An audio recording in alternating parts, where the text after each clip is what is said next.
আসসালামু আলাইকুম। সবাই কেমন আছেন? আশা করি সবাই ভালো আছেন। আজ আপনাদের জন্য নিয়ে এসেছি অসাধারণ একটি লাগালাগির গল্প। আশা করি গল্পটি আপনাদের ভালো লাগবে। তাহলে চলুন শুরু করা যাক। ওদের সামনে আমাকে ছোট করছে কেন করছে এমন লোকটা নিশা আর নিতে পারল না। হঠাৎ সে রাগের মাথায় আমার কলার চেপে ধরে বলে, সবাইকে কি আপনার মতো চরিত্রহীন ভাবেন? কি ভাবেন আপনি নিজেকে? নিজের যেমন চরিত্রে দোষ আছে তেমনি সবার ক্ষেত্রেও কি তাই ভাবেন? কেন করছেন আপনি আমার সাথে এরকম? কি চান আপনি? হঠাৎ এমন আক্রমণে আরফান আর হুমাইরা দুজনেই ভয় পেয়ে যায়। নিশার এই রূপ আগে কখনো দেখেনি। নিশা হঠাৎ এরকম সহিংস হয়ে যাবে ওরা বুঝতে পারেনি। ভাই বোন দুজন একে অপরের দিকে তাকিয়ে আবার আমাদেরকে দেখছে। নিশার এরকম আচরণে আমি অপ্রস্তুত হয়ে পড়ি। ওর রাগটা স্বাভাবিক, আমি ওর সাথে যা করেছি সেটা অন্যায় করেছি। তাই কিছুক্ষণের জন্য নিজের রাগ সম্বোধন করার জন্য নিস্তব্ধ হয়ে দাঁড়িয়ে রইলাম। নিজেকে স্বাভাবিক করার চেষ্টা করলাম। রাগের মাথায় কিছু করে ফেললে পরে সব ভেস্তে যাবে, তাই ঠান্ডা মাথায় সবকিছু নিতে হবে। আমি এক নজর হৃদয়ের দিকে তাকালাম, দেখছি সে তাকিয়ে আছে আমাদের দিকে। আমি মেয়ের দিকে তাকিয়ে থেকে মুচকি হেসে কলার থেকে নিশার হাত ছাড়িয়ে নিলাম। কেন জানি না আমার মেয়ের মুখের দিকে তাকাতেই আমার সব রাগ উধাও হয়ে গেল। আমি মনে করলাম কিছু না বলে বেরিয়ে যাওয়াই ভালো হবে। আমি আরফানকে বললাম, চল এখান থেকে। আমি যাওয়ার জন্য এগোতেই নিশা আমার সামনে এসে দাঁড়ালো। নিশা বলে, আপনি এখান থেকে যেতে পারবেন না। আগে আপনাকে বলতে হবে আপনি এ রুমে কিভাবে প্রবেশ করেছেন, তা না হলে এরা মনে করবে আমি আপনাকে দরজা খুলে দিয়েছি। পরিবেশ স্বাভাবিক করার জন্য আরফান বলে, হ্যাঁ হৃদয়, তুই বলে দে তুই কিভাবে এসেছিস। আমি কথা ঘোরানোর জন্য বললাম, তোকে পরে বলবো, এখন বল তোরে এখানে কি করছিস। হুমাইরা বলে, আমরা তো নিশা আপুকে ডাকতে এসেছি সকালের নাস্তা রেডি করতে। বাড়ি ভর্তি মেহমান, তাই হাতে হাতে করলে তাড়াতাড়ি সবকিছু রেডি হয়ে যাবে, তাই আর কি। মুহূর্তের জন্য আমি তো ভুলেই গিয়েছিলাম এটা বিয়ে বাড়ি। লোকজন জানাজানি হওয়ার আগে এখান থেকে বেরিয়ে যাওয়াই শ্রেয়, তাই আমি ওদেরকে নিয়ে বেরিয়ে গেলাম। নিশা তাকিয়ে আছে আমরা চলে যাওয়ার দিকে। আমরা বেরিয়ে যেতেই নিশা হাত ছেড়ে বাঁচল। এদিকে আমি রুম থেকে বেরিয়ে ওদের দুজনকে ধরলাম। আমি বললাম, তোরা কি রে, সব জেনেও আমাকে ফাঁসিয়ে দিলি? এই না তোরা আমাকে সাহায্য করবি বললি, ওর সামনে এমন ভাব করলি যেন তোরা কিছুই জানিস না। এমনটা কেন করলি বলতো? আরফান বলে, আরে রেগে যাচ্ছিস কেন? এটা তো আমরা প্ল্যান করে করেছি, যেন নিশা বুঝতে না পারে আমরাও তোর সাথে সামিল আছি। যদি জানতে পারে তাহলে সব ভেস্তে যাবে। আমি বললাম, ও তাই বল, আমাকে আগে বলবি না? হুমায়রা রসিকতা করে বলে, হৃদয় ভাইয়া, তোমাকে দেখে তো ফ্রেশ মনে হচ্ছে, রাতে মনে হয় ঘুম বেশ ভালোই হয়েছে, কি বলো? তাই তো। আমি চোখ বন্ধ করে স্বস্তির নিঃশ্বাস ছেড়ে বললাম, কি বলবো হুমায়রা, আমার মেয়েকে বুকে নিয়ে আমি খুব শান্তিতে ঘুমিয়েছি। এতটা শান্তির ঘুম মায়ের কোলে গিয়েছিলাম, সেই শান্তির ঘুম আজ আমি আমার মেয়েকে বুকে নিয়ে ঘুমিয়েছি। তোমরা জানো না, আমার কলিজার টুকরা আমার বুকে একদম শান্ত হয়ে ঘুমিয়েছিল। বিয়ে বাড়ি বলে ছেড়ে আসলাম, নয়তো ওকে ছেড়ে আসতে মন চাইছিল না আমার। আরফান অবাক হয়ে বলে, কিরে ভাই, তুই দেখছি মেয়েকে পেয়ে একদম পুরো পাল্টে গেছিস। হুমায়রা বলে, পাল্টাবে না ভাইয়া, আমাদের হৃদয় তো সেই লেভেলের কিউট, ওকে দেখলে যে পরাণটা জুড়িয়ে যায়। আমি আরফানের কাঁধে হাত রেখে বললাম, এখনো বিয়ে করিসনি, বাচ্চার বাবা হসনি, তাই বুঝবি না। যখন বাচ্চার বাবা হবেই তখন বুঝবি যে সন্তানের মুখের দিকে তাকালে দুনিয়াদারি সব ভুলে যেতে ইচ্ছে করে। এদিকে এত কিছুর মাঝেই সাফিয়ার কথা ভুলে গেছি। তার কথা আমার একটুও মনে নেই, সে কোথায় তাও জানি না। হঠাৎ মনে পড়তেই হুমায়রাকে বললাম, হুমায়রা, সাফিয়া কোথায়? হুমায়রা বলে, কোথায় আবার, গিয়ে দেখেন এখনো পড়ে পড়ে ঘুমোচ্ছে। আরফান বলে, দোস্ত, তুই তো দেখছি দুই নৌকায় পা দিয়ে বসে আছিস, যে কোনো একজনকে ব্যবস্থা কর, না হলে কপালে কোন দুর্গতি আছে কে জানে। আমি বললাম, আমি তো সিদ্ধান্ত নিয়েই নিয়েছি, নিশাকে বিয়ে করব। হুমায়রা বলে, সেটা না হয় বুঝলাম, কিন্তু সাফিয়ার কি হবে? আমি বললাম, আমি ভাবছি ওকে সব খুলে বলবো। আমি জানি সব শোনার পর হয়তো ও আমাকে ভুল বুঝবে, বুঝলে বুঝুক, তাতে আমার কিছু যায় আসে না। আরফান বলে, কিন্তু তোর মা বাবা, তারা কি মেনে নেবে নিশাকে? আমি মুচকি হেসে বললাম, মেনে না নিয়ে কোথায় যাবে? আমি তাদের একমাত্র সন্তান, আমি যা বলবো তা শুনতে তারা বাধ্য, কারণ আমার মা বাবা আমাকে খুব ভালোবাসে। তাই আমি মা বাবাকে নিয়ে চিন্তা করি না, আমার চিন্তা নিশা। সে যেভাবে আজ প্রতিক্রিয়া দেখালো তাতে আমার ভয় হচ্ছে। ও যদি মেনে না নেয় তাহলে আমি আমার মেয়েকে কিভাবে পাবো? তবে আমি হাল ছাড়ব না, ওকে প্রথম বোঝাবো, যদি বোঝে তাহলে তো ভালো, আর যদি না বোঝে তাহলে আমি আঙুল বাঁকা করতে বাধ্য হব। হুমায়রা বলে, কি করবেন আপনি হৃদয় ভাইয়া? আমি বললাম, যখন করব তখন না হয় দেখিস, তবে আমি এত সহজে হাল ছাড়ার পাত্র না। আমিও দেখে নেব নিশা কি করে আমাকে বিয়ে না করে। এমন সময় হঠাৎ সাফিয়া এসে দাঁড়ালো আমার পিছনে। আমার শেষের কথাটা সে শুনে ফেলেছে, তবে স্পষ্টভাবে না, কিন্তু আমি বুঝতে পারিনি সাফিয়া আমার পিছনে আছে। হঠাৎ সাফিয়া বলে, কাকে কে দেখে নিচ্ছে, বিয়ে না করলে? আচমকা আমি পিছন থেকে সাফিয়ার কথা শুনতে পেয়ে আমি অবাক হয়ে ঘাড় ঘুরিয়ে পেছনে তাকাই। এই মেয়েটা কখন চুপি চুপি এসে দাঁড়িয়েছে সেটাই বুঝতে পারলাম না। সব কথা শুনে ফেলেনি তো? আমি অবাক হয়ে বললাম, তুমি? আরফাক হয়তো আমার অবস্থা বুঝতে পেরে বলে, আরে তোমার কথা বলছে, মানে তুমি যদি হৃদয়কে বিয়ে না করো তাহলে সে তোমাকে দেখে নেবে। আরফানের মুখে এটা শুনে তো আমি অবাক, এত ঝামেলা ফোরানোর বদলে বাড়িয়ে দিচ্ছে। আমি কখন বললাম ওর কথা? আরফানের মুখে এটা শুনে সাফিয়ার মুখে খুশির ঝলক খেলে গেল। সাফিয়া একদম আমার সামনে এসে আমার দুই কাঁধে হাত রেখে বলে, তুমি আমাকে এতটা ভালোবাসো, আগে বলবে না কেন? আর তুমি ভাবলে কি করে যে আমি তোমাকে বিয়ে করব না? তুমি হয়তো জানো না আমি তোমাকে কতটা ভালোবাসি। সেই কথাটাই তো কাল রাতে বলতে চাইছিলাম। যাক, ভালোই হলো। একটা কথা মনে রেখো, আমি তোমাকে ছাড়ছি না। যে কোনো কিছুর বিনিময়ে আমি তোমাকে চাই, আমি তোমাকে হারাতে চাই না। লে হালুয়া, ভেবেছিলাম কি আর হলো কি, এ মেয়ে তো দেখছি আমাকে পুরোই ভাসিয়ে দিয়েছে। সব দোষ আরফানের। ও যদি কথাটা না বলতো তাহলে হয়তো সাফিয়া কথাগুলো বলতো না। ও বলার আগেই আমি বলে দিতাম সবকিছু। কিন্তু এখন কি হবে? আমি করুণ দৃষ্টিতে হুমায়রার দিকে তাকালাম। হুমায়রা আমাকে ইশারা করে বলে, এখন চুপ থাকো, পরে দেখছি। আরফান বেশ বুঝতে পারলো ভুলটা ওর ছিল। হঠাৎ নিশা হৃদয়কে নিয়ে রুম থেকে বের হয়। বের হতেই দেখে একটা মেয়ে আমার দুই কাঁধে হাত দিয়ে আমার গা ঘেঁষে দাঁড়িয়ে আছে, আর আমি সোজা হয়ে দাঁড়িয়ে আছি। হুমায়রা আর আরফান আমাদের দিকে তাকিয়ে আছে। এটা দেখে নিশা মনে মনে বলে, ছি, এখনও লুচ্চামি ছাড়তে পারিনি। আমার মনে হয় না জীবনে পারবে। শেষমেশ এমন একটা ছেলের সাথে প্রেম করলাম যার প্রায়শ্চিত্ত আমাকে সারা জীবন করতে হবে। এসব ভাবতে ভাবতে সে নিচে নেমে আসে। আমাদের দিকে তাকিয়ে কিছু না বলে হনহন করে অন্যদিকে চলে গেল। একেই বলে যেখানে বাঘের ভয় সেখানেই সন্ধে হয়। আসলে নিশা জানে না সাফিয়া আমার বাগদত্তা। নিশা চলে যাওয়ার দিকে আমরা তিনজনেই তাকিয়ে আছি। সাফিয়া আমার কাঁধে হাত দিয়ে আমার দিকে তাকিয়ে আছে। ওর যেন চোখের পলকই পড়ছে না। আমি কোনো রকম নিজেকে সামলিয়ে বললাম, সাফিয়া, হাত সরাও, এটা বিয়ে বাড়ি, লোকজন দেখলে কি ভাববে? আর এমনিতেও তোমাকে আমার কিছু বলার আছে। সাফিয়া আমার কথা মতো হাত সরিয়ে বলে, কি কথা বলো? আমি বললাম, এখন না, বিয়েটা হয়ে যাক, তারপর রাতে ছাদে বসে বসে আমরা কথা বলবো, সাথে ওরা দুজনও থাকবে। সাফিয়া বলে, ঠিক আছে, কোনো সমস্যা নেই। এই বলে আমি আর আরফান আবার চলে গেলাম হাতে হাতে কাজ করতে। এদিকে নিশা হৃদয়কে নিজের কাজ ছাড়া করছে না, তার ভয় আমাকে নিয়ে। কিন্তু আমি বারবার মেয়ের কাছে গিয়ে ওকে কোলে নিচ্ছি। এটা দেখে নিশা বারবার আমাকে চোখ রাঙাচ্ছে। মুখ ফুটে কিছু বলতে পারছে না, কারণ বাড়ি ভর্তি মেহমান তাই। আজ নিশাকে খুব সুন্দর লাগছে। নীল রঙের একটা শাড়ি পরেছে, ম্যাচিং করে কানের দুল, হাতে কাচের চুড়ি, ম্যাচিং করে মাথার কপাল ফুল। খুব সুন্দর করে পরিপাটি করে সেজেছে, দেখতে দারুণ লাগছে। বারবার আমার চোখ ওর দিকে চলে যাচ্ছে। এক সময় তো থাকতে না পেরে ওর কানের কাছে গিয়ে বলেই দিলাম, তোমাকে আজ সুন্দর লাগছে। আমার কথা শুনে সে চোখ ছোট ছোট করে আমার দিকে তাকিয়েছিল। আমি ওর চাহনি দেখে মুচকি হাসলাম। নিশা মনে মনে বলে, ছাগল একটা, কি ভেবেছ আমাকে ওই মুখের হাসি দিয়ে আমাকে পটিয়ে নেবে? আগের মতো সেটা আর হচ্ছে না। মানুষ একবার ভুল করে, তাও না জেনে, কিন্তু জেনে শুনে কেউ ভুল করতে চায় না, এমনকি ভুল পথে পা বাড়াতেও চায় না। তুমি যতই আমার পিছে ঘুরঘুর করো, কোনো লাভ হবে না। তোমার মতো একটা লুচ্চা ছেলের সংসার করার থেকে একা থাকাই ভালো। কাজ করছে আর কথাগুলো ভাবছে আমাকে নিয়ে।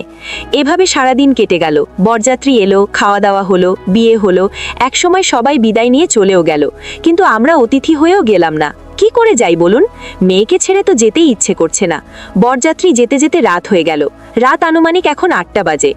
সাফিয়া বলে, হৃদয়, আমরা যাব না? আরফান বলে, আসলে সাফিয়া, হৃদয়ের একটা কাজ আছে, তাইও এখন যেতে পারবে না। তোমার যদি থাকতে ইচ্ছে না হয় তাহলে তোমাকে আমি পৌঁছে দিচ্ছি।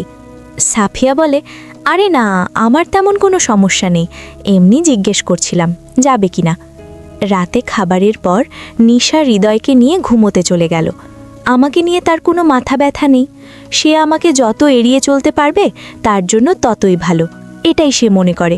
কিন্তু এটা জানে না আমি ওর পিছু পড়ে আছি, এত সহজে আমি ছাড়ছি না। রাতে খাওয়া দাওয়ার পর আমরা 4 জন ছাদে এলাম। আমি, আরফান, সাফিয়া, হুমায়রা।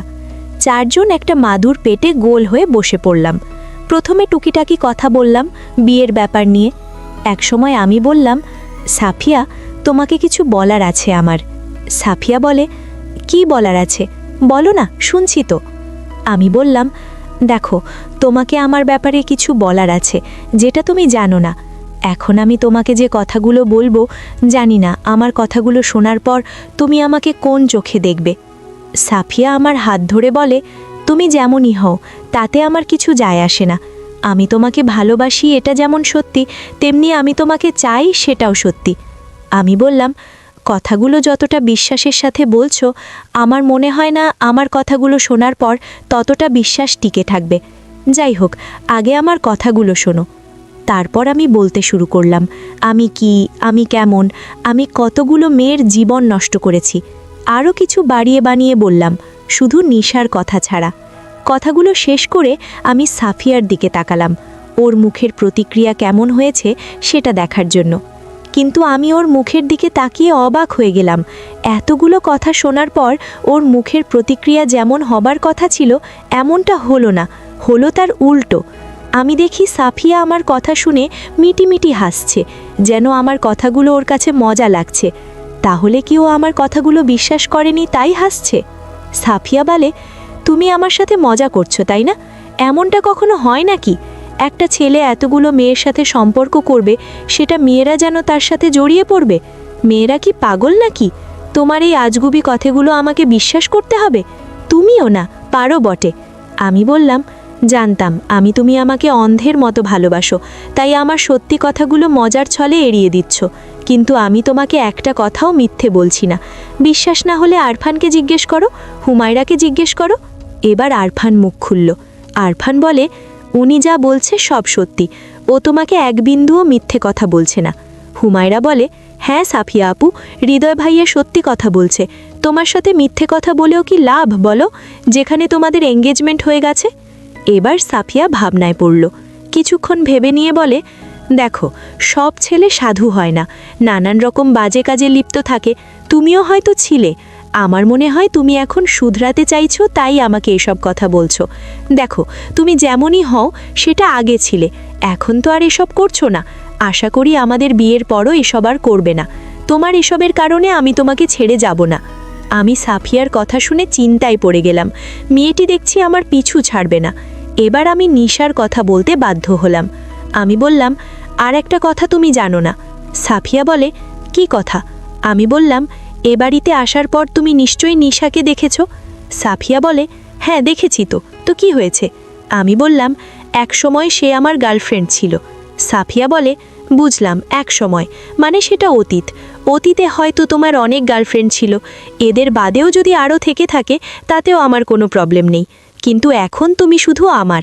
আমি বললাম, অতীতে সে আমার গার্লফ্রেন্ড ছিল সেটা বড় কথা না। সাফিয়া বলে, তাহলে কি বোঝাতে চাইছো? আমি বললাম, দেখো, ঘুরিয়ে ফিরিয়ে কথা বলতে ইচ্ছে করছে না আমার। আমি তোমাকে এতগুলো কথা বলছি তার কারণ হলো হৃদয়। সাফিয়া বলে, হৃদয় তো নিশার মেয়ে, ওর কথা কেন বলছো? কি হয়েছে? আমি বললাম, হৃদয় আমার মেয়ে, আমার আর নিশার ভালোবাসার চিহ্ন। দেখো সাফিয়া, আমি আগে জানতাম না, এখানে এসেই জানতে পারি হৃদয় আমার মেয়ে। যদি জানতাম তাহলে তোমার সাথে এঙ্গেজমেন্ট করতাম না। তুমি অনেক ভালো মেয়ে, এতদিন তোমার সাথে কথা বলে বুঝতে পেরেছি। কিন্তু আসল কথা হলো, আমি তোমাকে বিয়ে করতে পারবো না। আমাকে ভুল বোঝো না। আমার কথা শুনে সাফিয়া শক্ত কাঠের মূর্তর মতো বসে আছে, যেন সব কিছুর খেয়ে হারিয়ে ফেলেছে। যে মানুষটাকে নিয়ে এত এত স্বপ্ন বুনেছে, যে মানুষটার সাথে সারা জীবন পথ চলবে বলে ভেবে এসেছে, যে মানুষটাকে মন প্রাণ উজাড় করে ভালোবাসতে শুরু করেছে, সেই মানুষটাই আর ওর হবে না, এটা যেন কোনোভাবেই ও মেনে নিতে পারছে না। ওর চোখের কোণ দিয়ে জল গড়িয়ে পড়তে লাগলো। সাফিয়া ভাঙা ভাঙা গলায় বলে, কিন্তু কেন? তুমি আমাকে বিয়ে করতে পারবে না কেন? আমি বললাম, প্লিজ তুমি কান্না করো না, আমি চাইনি তোমাকে কষ্ট দিতে, কিন্তু আমি এমন পরিস্থিতির মুখোমুখি হয়েছি যেটা আমাকে বাধ্য করছে তোমাকে ছাড়তে। বিশ্বাস করো, আমার আর কোনো কিছু করার নেই। তোমাকে বিয়ে করলে আমার মেয়ে যার সন্তানের পরিচয় বাঁচবে, যেটা আমি বাবা হয়ে কখনোই হতে দিতে পারি না। কারণ আমি জানি ও আমার মেয়ে। আমি জেনে শুনে কি করে নিজের মেয়েকে দূরে সরিয়ে রাখবো? আমার এত সুন্দর কিউট মেয়েকে দূরে রাখতে পারবো না। ও কি আমার চাই? সাফিয়া বলে, আমি বুঝতে পারছি, কোনো সমস্যা না। তোমার মেয়ে তো আমার মেয়ে, ওকে আমরা আমাদের সাথে নিয়ে যাব। ওর কোনো অযত্ন আমি করব না, নিজের সন্তানের মতো মানুষ করব। এটা শুনে আরফান আর হুমায়রা দুজনেই ভীতু হয়ে পড়ল। হৃদয়কে ছাড়া নিশা যে মরে যাবে। আমি বললাম, এটা হয় না সাফিয়া, নিশার কাছ থেকে হৃদয়কে নেওয়া কোনোভাবেই সম্ভব না। সার্বক্ষণিক মেয়েটা নিজের মেয়েকে নিয়ে বেঁচে আছে, নিজের মা বাবা পর্যন্ত ঘর থেকে বের করে দিয়েছে। এই যে এই বাড়িতে আছে, এখানেও আশ্রিত হয়ে আছে। এসব আমার জন্য হয়েছে, আমি ওর অপরাধী। একদিকে যেমন আমি ওর অপরাধী, অন্যদিকে সে আমার বাচ্চার মা। আমি এখন ওকে দূরে রাখবো কি করে বলো? তাই আমি সিদ্ধান্ত নিয়েছি নিশাকে বিয়ে করব। আমাকে ক্ষমা করো। এবার সাফিয়া কান্নায় ভেঙে পড়ল। ও আর এসব কথা শুনতে পারছে না। আমাকে হারাতে হবে এটা যেন কোনোভাবেই মেনে নিতে পারছে না। আমি, হুমায়রা, আরফান আমরা তিনজন ওকে বোঝালাম, কিন্তু সে বোঝার পাত্রী না। কোনো কথা না বলে কান্না করেই যাচ্ছে। রাত তখন আনুমানিক 12টা বাজে। হঠাৎ সে দাঁড়িয়ে বলে, আরফান ভাইয়া, আমাকে বাসায় দিয়ে আসুন। আমি কিছু না বলে অপরাধীর মতো মুখ নিয়ে ওর দিকে তাকিয়ে আছি। সত্যি, আজ আমি অপরাধী, অনেক বড় অপরাধী, যার ক্ষমা হয় না। নিজের মেয়ের মুখের দিকে তাকিয়ে অন্য একটা মেয়ের মন ভেঙেছি। আল্লাহ আমাকে ক্ষমা করবে না। আরফান বলে, এত রাতে না গেলে হয়, না হয় কাল সকালে আমি দিয়ে আসব। সাফিয়া বলে, না, আমি এক মুহূর্ত এখানে থাকতে চাই না, আমাকে এখনই দিয়ে আসুন। এ বলে সে হনহন করে নিচে চলে গেল। তাহলে কি সে সব মেনে নিয়েছে? কিছু না বলে চুপচাপ চলে যাওয়া যে? আরফান বলে, এখন কি হবে ভাই? সাফিয়ার হাবভাব দেখে তো আমার সুবিধার মনে হচ্ছে না। আমার মনে হচ্ছে না ও মেনে নিয়েছে সব কিছু। হুমায়রা বলে, আমারও মনে হচ্ছে তোমার এই সিদ্ধান্ত সে মেনে নেয়নি। না জানি কোন ফোন দিয়ে আটে। যদি সে মেনে নিত তাহলে কিছু না কিছু বলতো, কিন্তু চুপচাপ চলে যাওয়ার লক্ষণ ভালো ঠেকছে না। আরফান বলে, তোরা বসে গল্প কর, আমি বরং ওকে দিয়ে আসি। এই বলে আরফান চলে গেল। আমি ভাবনায় ডুবে রইলাম। হুমায়রা আমার পাশে চুপচাপ বসে আছে। হুমায়রা বলে, হৃদয় ভাইয়া, এখন কি করবে ভাবছ? আমি বললাম, আমি ভাবছি নিশার কথা, কিভাবে ওকে রাজি করাবো। হুমায়রা বলে, সাফিয়া আপু কোনো ঝামেলা করার আগে তোমাকে যা করার করতে হবে। আমি বললাম, তুই ঠিকই বলেছিস, তবে তোরা যদি আমাকে সাহায্য করিস তাহলে সব সম্ভব। হুমায়রা বলে, তুমি চিন্তা করো না, আমরা তোমার পাশে আছি। আমি বললাম, রাত অনেক হয়েছে, যা ঘুমোতে যা। হুমায়রা বলে, তুমি ঘুমোতে যাবে না? আমি বললাম, হ্যাঁ যাব, তবে আমি নিশার ঘরে যাব। হুমায়রা বলে, কিভাবে? নিশা আপু তো দরজা লাগিয়ে ঘুমোচ্ছে, তুমি ডাকলেও সে উঠবে না। আমি বললাম, কোথাও কোনো প্রবেশ করার মতো জায়গা নেই, নয়তোবা এক্সট্রা চাবি? হুমায়রা বলে, চাবি আছে, তবে খুঁজতে হবে, কোথায় রেখেছি মনে নেই। আর এমনিতেই তুমি বারান্দা দিয়ে যেতে পারো, বারান্দার দরজা সব সময় খোলা থাকে, সেটা লক করে না। তবে তোমাকে মুই বেয়ে উঠতে হবে, পারবে তো? আমি মুচকি হেসে বললাম, আমার মেয়ের জন্য আমি সব করতে পারবো। হুমায়রা বলে, হৃদয় ভাইয়া, একটা কথা সত্যি করে বলো তো, তুমি কি শুধু হৃদয়ের জন্য এত কিছু করছো, নাকি নিশা আপুকে তুমি এখনও ভালোবাসো? আমি বললাম, হুমায়রা, তুই আমার বোনের মতো, বয়সে আমার থেকে অনেক ছোট। আমার কথায় কিছু মনে করিস না। দেখ, আমাকে এক কথায় বলা যায় পাবলিক রোমিও। আমাদের মতো ছেলেরা একটা মেয়ের সাথে 2-3 মাসের বেশি সম্পর্ক করে না, আমার ক্ষেত্রেও তাই। আর বাকি রইল নিশার কথা, তাকেও আমি সেরকমই ভালোবেসেছি। ওর জন্য ক্ষণিকের মোহ জেগে উঠেছিল, যখন মোহের রেশ কেটে গেছে তখন ছেড়ে দিয়েছি। কিন্তু এখনকার পরিস্থিতি আলাদা।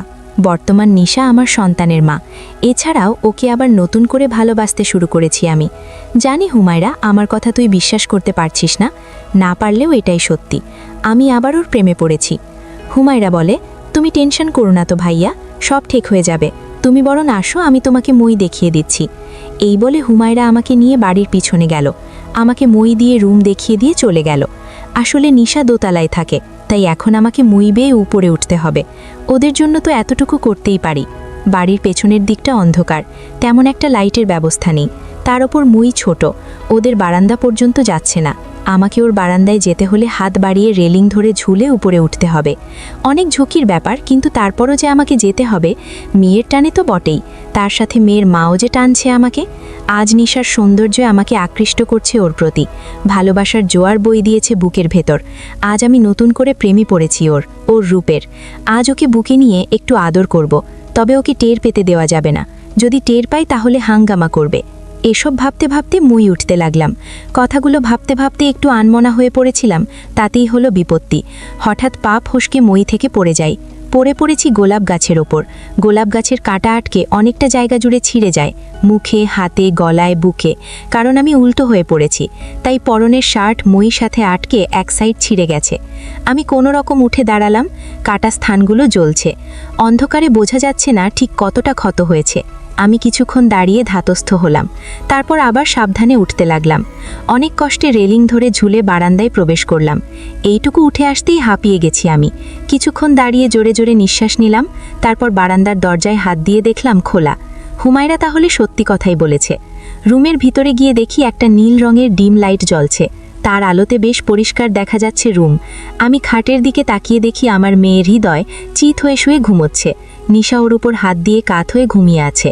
নিশার পরনে রাতের হালকা পোশাক, মনে হয় রাতে ঘুমানোর সময় হালকা পোশাক পরেই ঘুমায়। কিন্তু কাল রাতে তো হালকা পোশাক ছিল না, তাহলে আজ কেন পরেছে? মনে হয় কাল রাতে কাজ করতে করতে ক্লান্ত হয়ে গিয়েছিল, তাই চেঞ্জ করেনি। এমনটাই হবে হয়তো। আমি কথাগুলো ভাবতে ভাবতে নিশাকে দেখতে লাগলাম। ওর মাথা থেকে পা পর্যন্ত জরিপ করছি আমি। পোশাক উপর উঠে গেছে। পোশাকের গলা বড় হওয়ার কারণে বুক অংশ উন্মুক্ত। বুক দুটো প্রায় অধিকাংশ অংশ বেরিয়ে আছে। চুলগুলো হালকা বিনুনি করে রেখেছে। পোশাকের কী রং সেটা ভালো করে বোঝা যাচ্ছে না। সাদা না গোলাপি রঙের বোঝার কোনো উপায় নেই, কারণ ঘরে নীল রঙের ডিম লাইট জ্বলছে। তার আলোতে পুরো ঘর নীলাভ হয়ে আছে। নিশাকে যত দেখছি ততই মুগ্ধ হচ্ছি। ওর সৌন্দর্য যেন আগের থেকে বৃদ্ধি পেয়েছে। ঠিক তেমনি শরীরের গঠন একটুও নষ্ট হয়নি। সেই আগের ফিগার, যে ফিগার দেখে আমি ফিদা হয়েছিলাম ওর উপর। ওকে দেখতে দেখতে মেয়ের পাশে এসে বসলাম। মেয়েটি আমার একটু নড়ে চড়ে উঠল। এর থেকে বেশি কিছু করা যাবে না, যদি আমার কলিজার ঘুম ভেঙে যায়। মেয়ের মুখের দিকে তাকিয়ে সব ভুলে গেলাম। একটু আগে পড়ে গিয়ে যে পুরো শরীর ক্ষত বিক্ষত হয়েছে, সেখানে যে জ্বালা করছে, কিছুই যেন অনুভব হচ্ছে না। যাই হোক, আমি নিশার পাশে গিয়ে শুয়ে পড়লাম। কিছুটা বালিশের সাথে হেলান দিয়ে এক হাতে ভর করে ওকে দেখতে লাগলাম। যেহেতু আমি ওর পিছনে শুয়ে আছি, তাই ওকে দেখতে পারছিলাম না। হাতে ভর দিয়ে মাথা উঁচু করে যখন দেখছিলাম, তখন দেখি ওর সামনে থাকা ছোট ছোট চুলগুলো ফ্যানের বাতাসে উড়ে এসে মুখ ঢেকে দিয়েছে। আমি এক হাতে আলতো করে সরিয়ে দিলাম। এবার পাশটা দেখতে পারছি। তাতেই নিশা নড়ে চড়ে চিত হয়ে শুয়ে পড়ে। আমার সুবিধাই হলো। ওর দিকে তাকিয়ে মুচকি হেসে আরেকটু কাছে গিয়ে ওর গায়ের সাথে গা ঘেঁষে শুয়ে পড়ি। ওর নিঃশ্বাসের সাথে সাথে বুকের উঠানামা স্পষ্ট দেখতে পারছি। আমি নিশার ওর মুখ আমার মুখের সামনে একদম, শুধু 3 ইঞ্চির ব্যবধান। নিশার মুখের গরম নিঃশ্বাস আমার চোখে মুখে এসে পড়ছে। তার সাথে আমার মুখের গরম নিঃশ্বাস নিশার গলার কাছে গিয়ে পড়ছে। আমি ওকে খুঁটিয়ে খুঁটিয়ে দেখতে লাগলাম। সেই চোখ, নাক, সেই গোলাপি ঠোঁট জোড়া। অন্যরকম একটা ভালোবাসার অনুভূতি জেগে উঠল আমার মনে। আমি এক হাত দিয়ে ওর মুখে হাত বুলাতে লাগলাম। কি নরম, সফট, সে আগের মতো, একটুও পরিবর্তন হয়নি। ওকে এত কাছ থেকে দেখে নিজেকে ধরে রাখাই বড় কঠিন হয়ে যাচ্ছে। এতটাই উত্তেজিত ছিলাম যে ভুলেই গিয়েছিলাম নিশা ঘুমিয়ে আছে। আমার এরকম শক্ত করে জড়িয়ে ধরাতে সে জেগে যাবে। তাই হলো, নিশার ঘুম ভেঙে গেল। সেদিকে আমার কোনো খেয়াল নেই। আসলে আমি বুঝতেই পারিনি নিশা জেগে গেছে। আমার এরকম আচরণ দেখে নিশা রাগে ফসছে। হঠাৎ আমাকে চমকে দিয়ে নিশা যা করল, তাতেই আমার উত্তেজনার ভাব কেটে গিয়ে স্বাভাবিক হলাম। তবে আচমকা এরকম আক্রমণে জ্ঞানশূন্য হয়ে পড়েছি আমি। এরপর যা হলো, আজকের গল্প এখানেই সমাপ্ত। গল্পের বাকি অংশ পেয়ে যাবেন আগামী পর্বে। আশা করি গল্পটি আপনাদের ভালো লাগবে। যদি ভালো লাগে তাহলে বন্ধুদের সাথে বেশি বেশি করে শেয়ার করবেন। আমাদের পাশে থাকবেন। সবাই ভালো থাকবেন, সুস্থ থাকবেন। আল্লাহ হাফেজ।